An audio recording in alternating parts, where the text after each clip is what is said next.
Mardi 18 janvier 2021, 19h à Yaoundé au Cameroun. Vous regardez Africa Live World Mission TV. Vous faites bien, c'est l'heure de votre journal. À la une, nous avons les séminaires de la semaine, des formations, la visite du pasteur Jesse Naziki en Côte d'Ivoire. Mesdames et messieurs, bonsoir. Merci pour l'intérêt que vous nous accordez en suivant ce journal. Comme annoncé dans les titres, plusieurs séminaires se sont tenus la semaine dernière, notamment en République centrafricaine, au Maroc et en Guinée équatoriale, ayant réuni du beau monde. La trame des événements dans ce reportage. Le lieu n'empêche pas au pasteur Patrick de tenir le séminaire. C'est dans son salon à Bata qu'il prêche la parole. Même devant ses invités, aucune session n'est présentée avec légèreté. Décor presque identique en République centrafricaine, où le nombre d'invités est revu à la hausse. Sur le visage des invités, on peut lire la satisfaction d'avoir la connaissance selon Dieu.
Des séminaires qui se sont soldés par des témoignages. Écoutons quelques-uns. Explanation for you now, because from where I don't begin, from where I start for take this seminar.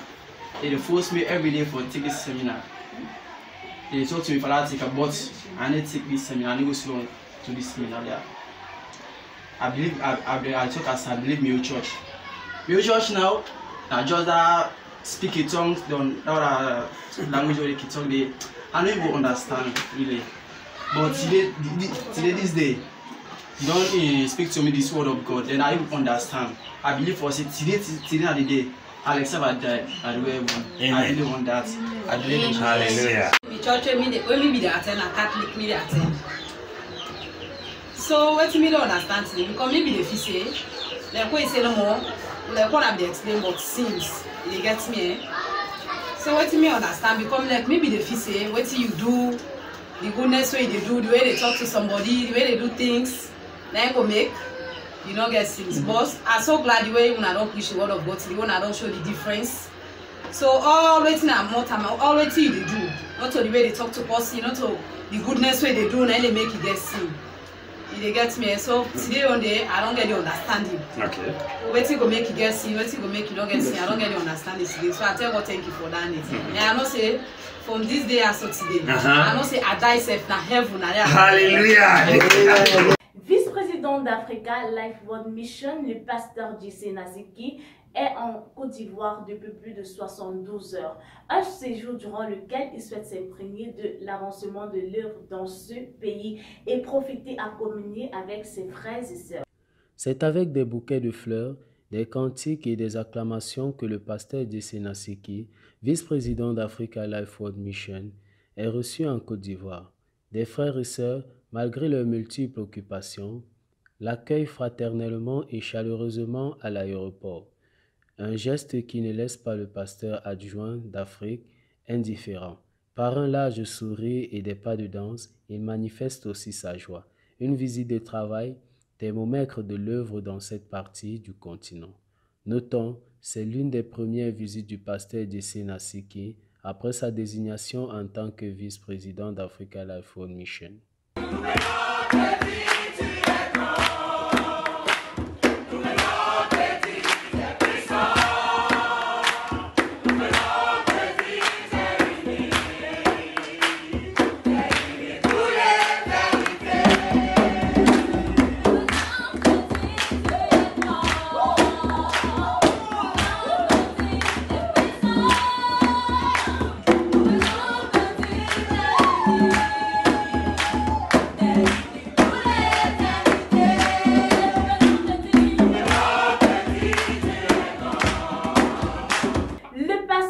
Denis Boba, président d'Africa Life World Mission, était en mission dans un petit village au Cameroun.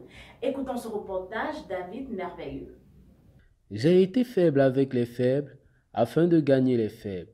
Je me suis fait tout à tous afin d'en sauver de toute manière quelques-uns.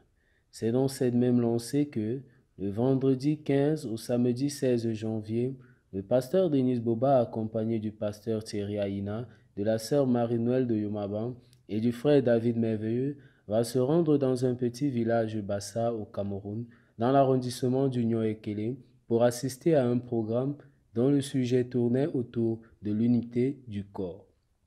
Il est à noter que le but de cette mission était de gagner la confiance des adeptes et des différents leaders religieux présents à ce programme afin de les amener un jour à s'asseoir et à écouter Moïse et les prophètes. Objectif presque atteint d'après les réactions des personnes ayant écouté les quelques 10 minutes d'intervention du pasteur Boba. Quand nous lisons ce texte avec un peu d'attention, parce que si on lit vite, on risque très mal comprendre. Amen. Parce qu'on peut croire que ces serviteurs de Dieu avaient été rejetés parce qu'ils vivaient dans le péché. Ça, c'est comme ça qu'on lit vite. Bon, maintenant, si c'était des serviteurs de Dieu qui ont été rejetés parce qu'ils avaient vécu dans un péché, ça veut dire qu'ils étaient serviteurs de Dieu. Et le Seigneur allait dire, je ne vous connais plus.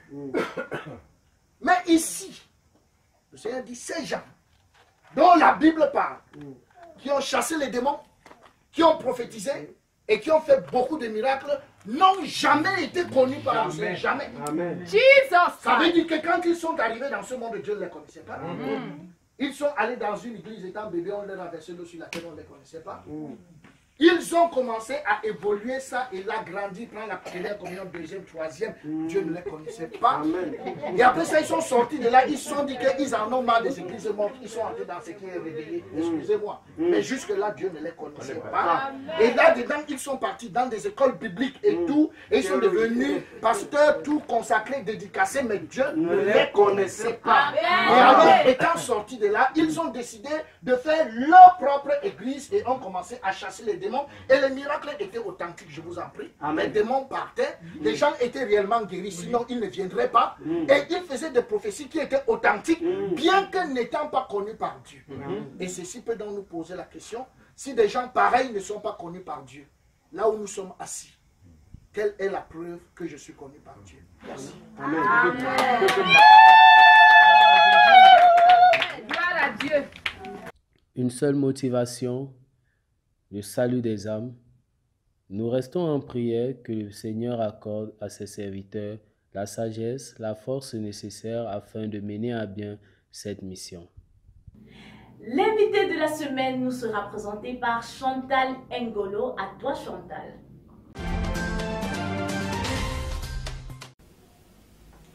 Bref, focal de la zone 1 et coordonnateur national du Cameroun. On va en effet beaucoup parler de la zone 1 qui est composée du Cameroun. Bonsoir, pasteur Rikani. Bonsoir. Merci d'être venu sur les plateaux d'Alassa Production. C'est moi qui vous remercie de m'avoir invité et c'est un réel plaisir pour moi d'être là ce soir. Alors, quel bilan numérique pouvons-nous faire de votre zone du 31 décembre 2019 au 30 janvier 2020, c'est-à-dire le nombre de formations, séminaires, nombre de personnes ajoutées à l'église? Déjà, permettez-moi de dire merci au Seigneur pour le soutien et la grâce qui s'est manifestée dans l'église au Cameroun. Parlant donc du bilan de l'année 2020, c'est-à-dire partant du 1er janvier au 31 décembre. Quand nous démarrions l'année, en termes de districts, nous étions à 12 districts.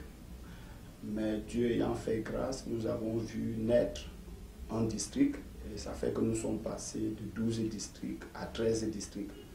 Donc le district qui est exclusivement formé ou encore composé de nos frères et sœurs purement d'expression anglaise pour les permettre de communier librement.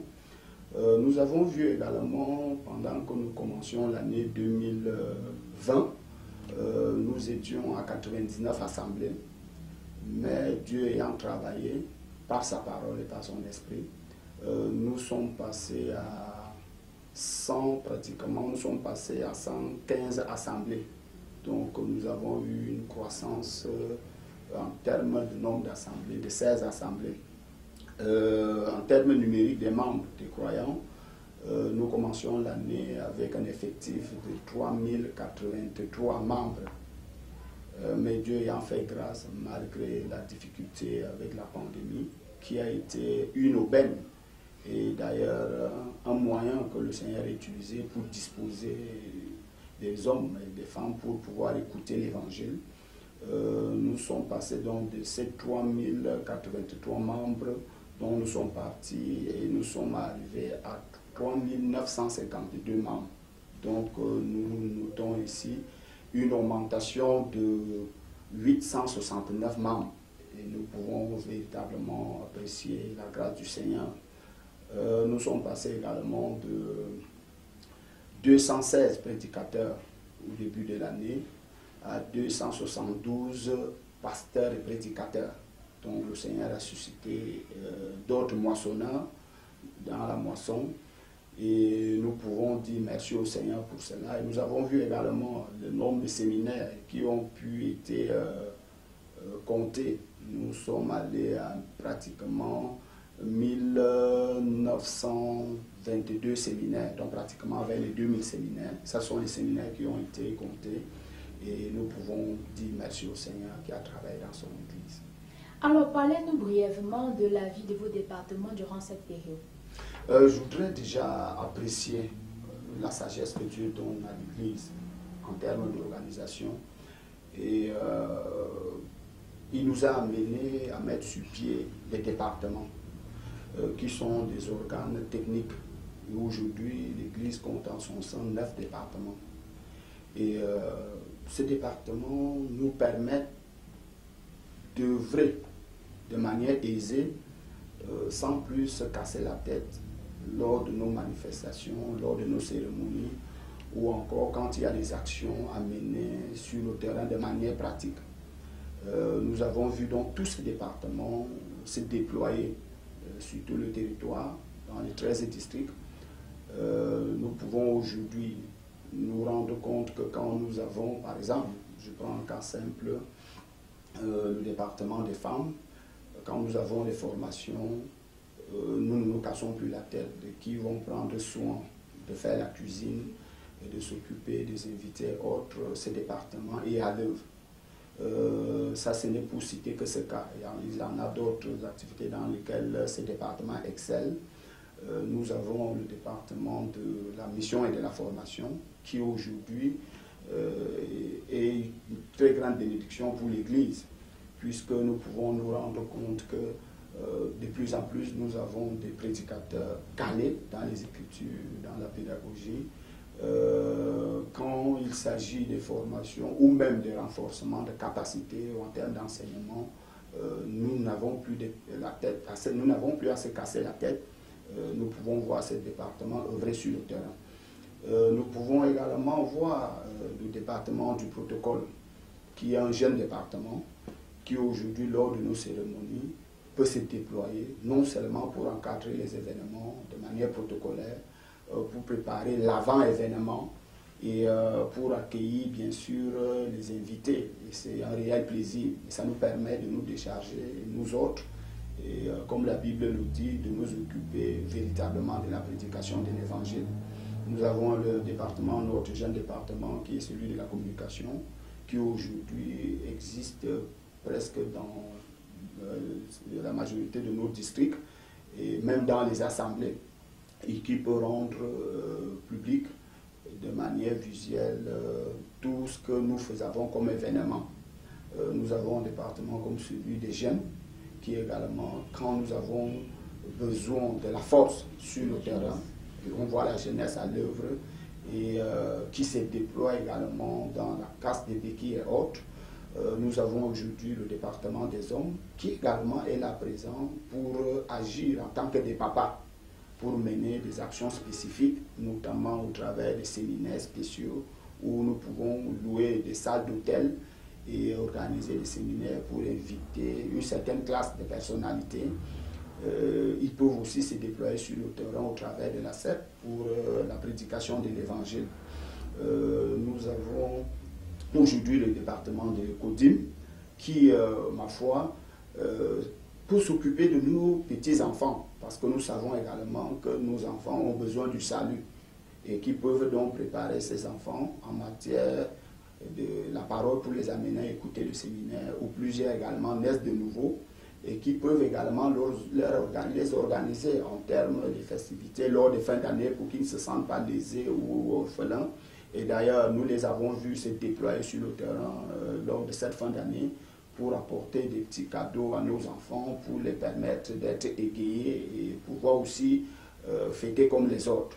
Et nous pouvons vraiment apprécier l'action de ces départements. Nous pouvons voir l'action du département des arts et de la culture qui aujourd'hui peut anime, mais pas que peut, anime tous nos événements, peut faire des sorties pour accompagner les pasteurs lors de la prédication de l'évangile, peut organiser des concerts en invitant les non-sauvés d'ailleurs qui, Dieu fait grâce que d'autres finissent par être sauvés. Donc nous avons tous ces départements qui sont véritablement les organes techniques, qui œuvrent sur le terrain. Donc peut-être je ne peux pas, compter du temps, m'étendre sur tous les départements, mais nous pouvons le dire aujourd'hui, ces départements font du bien à l'Église. Alors, comme la Bible le dit, l'Église du Seigneur est ordonnée. Ouais. Chacun des départements œuvre dans son couloir pour la prédication de l'Évangile. Alors, place à la question financière. On dit communément que l'argent est le nerf de la guerre. Alors, quel bilan financier pouvez-vous nous faire de votre zone? Ok, je voudrais déjà dire merci pour cette question. Et cela démontre la suffisance qu'on dit, ça c'est ce que le monde peut dire, mais maintenant l'Église du Seigneur c'est toute une autre réalité. Et vous allez me permettre ici d'apprécier et de dire merci au Seigneur pour les financiers qu'il nous a donnés à l'Église. Parce que la gestion financière n'est pas chose aisée. Mais jusqu'à ce jour, Dieu nous a fait grâce d'avoir des financiers en qui Dieu a déposé sa crainte et qui gèrent nos finances avec le soutien de Dieu et qui, jusqu'à aujourd'hui, nous n'avons pas de grandes choses à nous plaindre.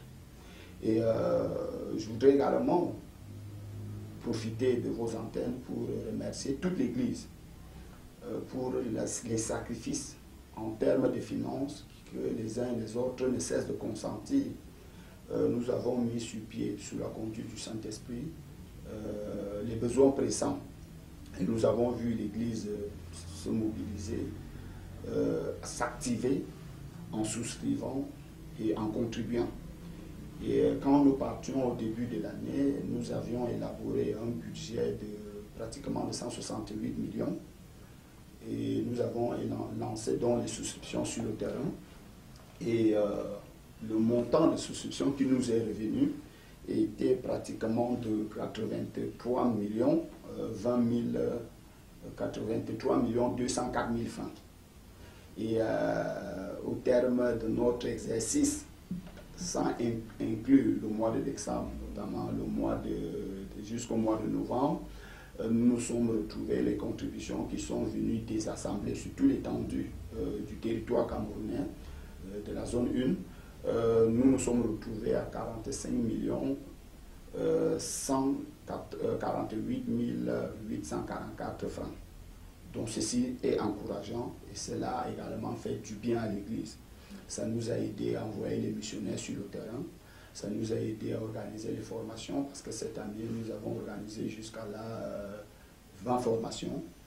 Ça nous a aidé à soutenir également les missionnaires eux-mêmes et ça nous a permis d'être davantage efficaces dans la prédication de l'Évangile. Donc pour nous, l'argent se porte bien, ce n'est pas la racine de tous les maux, comme la Bible a si bien dit. Et des projections pour 2021? Pour 2021, je voudrais ici déjà dire que notre projection principale ne peut être autre que l'accomplissement de notre ordre de mission. En accord avec Acte 26, le verset 17 à 18, où le Seigneur nous envoie pour ouvrir les yeux des aveugles, pour sortir ceux qui sont dans les ténèbres, pour qu'ils passent à la lumière, et pour que les uns et les autres puissent obtenir le pardon de leurs péchés. Donc cette année 2021, nous projetons et nous prions que Dieu nous aide à atteindre les coins les plus reculés de notre pays. Parce que jusqu'à aujourd'hui, presque dans nos grandes villes, l'évangile a fait son entrée. Mais nous pensons que nous n'avons pas encore commencé. Parce que nos villages les plus reculés, nos papas qui sont dans nos villages, nos parents et autres, tout ça, ont besoin également d'écouter l'évangile et d'être sauvés. Donc nous prions que Dieu nous aide dans ce sens pour que nous puissions entrer dans les villages les plus reculés pour que l'évangile soit propagé sur tout le territoire camerounais. La moisson est grande. La moisson est véritablement grande. Alors, souhaitez-vous dire un mot de fin à l'Église? Le mot de fin que je m'en vais dire à l'Église, premièrement, c'est de rendre grâce à Dieu pour son Église. La plus belle des choses que Dieu nous a faites, c'est qu'il nous a mis dans cette Église. Et je voudrais en même temps dire merci à Dieu pour le Bureau Afrique qui ne cesse de nous aider, de nous soutenir financièrement, par des conseils, par des prières, pour que nous puissions atteindre les objectifs et que nous puissions davantage être utiles entre les mains du Seigneur. Donc je voudrais dire merci donc, à ce Bureau Afrique via son président Afrique, à savoir notre aîné, le pasteur Boban. Et la grâce que nous avons, c'est qu'il réside au Cameroun. Et ça fait une très grande couverture pour nous autres. Et je voudrais vraiment être reconnaissant. Maintenant, en ce qui concerne l'Église, je voudrais dire à l'Église, nous avons fini avec 2020, nous commençons avec 2021. Nous entrons en 2021, sachant que nous n'avons jamais rien fait.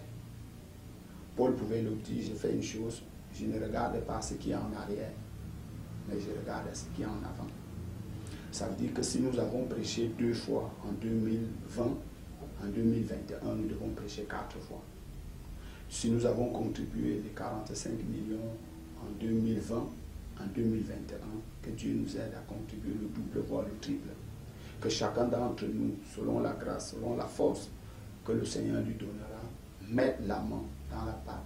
Que chacun apporte le meilleur de lui-même, selon les talents, selon les capacités, selon les moyens financiers que le Seigneur a disposés aux uns aux autres, et que nous puissions travailler en équipe, étant solidaires, étant unis, pour que notre force puisse se démontrer et se voir à l'extérieur. Que nous ne puissions pas aller en rang dispersé. Cela ne nous fera pas du bien. Aujourd'hui, nous devenons davantage nombreux. Mais étant nombreux, si nous sommes dispersés, nous serons faibles. Mais nous sommes unis, nous serons plus que jamais forts. Et ça, c'est le message que je voudrais adresser à toute l'Église. Merci beaucoup d'avoir été notre invité sur le plateau d'Adassa Production. C'est moi qui vous remercie et une fois de plus, le plaisir a été le mien d'être là. Le pasteur Etani, point focal de la zone 1 et coordonnateur national du Cameroun. Ainsi s'achève ce journal. Tout le plaisir a été pour moi d'être à vos compagnies. Les enseignements, les informations et les séminaires continuent sur nos différentes plateformes. Votre fidélité nous honore et à lundi prochain.